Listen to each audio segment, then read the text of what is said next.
when you are selling B2C, business to consumer, and if you're switching, selling now B2B, business to business, even my closers, my students, they will ask me, what is the difference? How do I need to change my approach? Today I'm going to give you 3 tips, kind of 3 distinctions. Number 1, there's no fucking difference. It is the same. You're selling to people.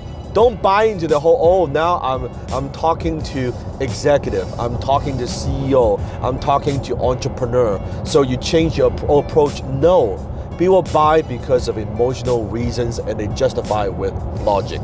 Don't make it so complicated for yourself. Don't confuse yourself and say, oh, I have to change my approach. Now I'm talking to more sophisticated entrepreneurs, executives. They are the same.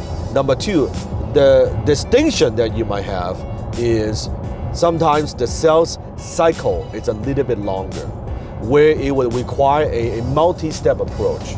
Depends on your price point. Most of the time, even you're selling something for 10, 15, 20, 25, 30,000, 50,000, you can close with one call with what I teach.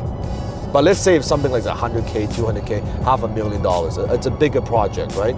Maybe you need to do a proposal, which you should know if you follow my work.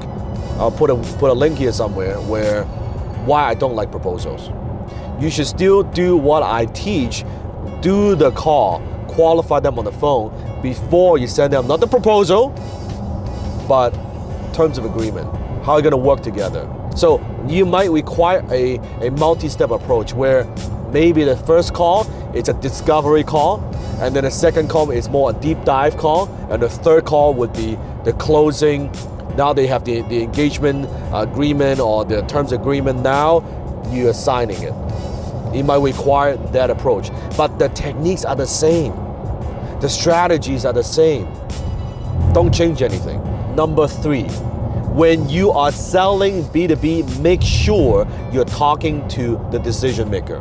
Because when you are selling B2C, chances are you're either selling to the wife or the husband. By the way, if you're selling to a couple, sell to the wife. The wife says yes, it's a done deal. The wife says no, it's never a deal. Okay, sell to the wife. If you're selling B2B, one of the common mistakes I see a lot of closers make is they are talking to people who cannot make the fucking decision. They're talking to people who cannot say yes.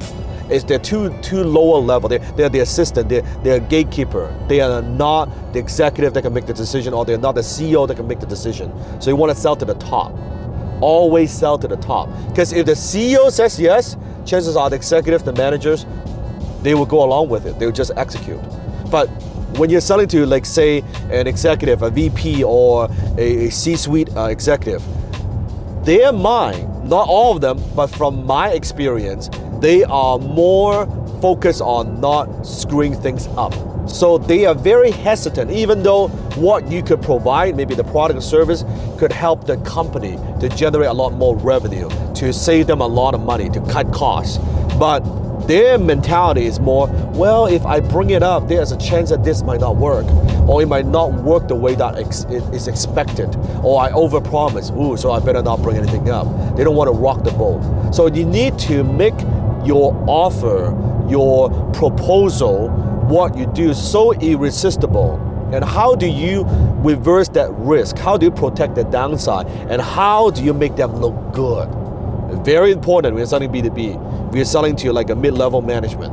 How do you make them look good in front of their leaders, in front of their CEOs, in front of the COOs? That's very, very important for them. If you can address that and you make it easy for them to present, and you make it easy for them to say yes, and there's not a whole lot of downside if this shit doesn't work, then you can close the sale with much more ease. Does that make sense?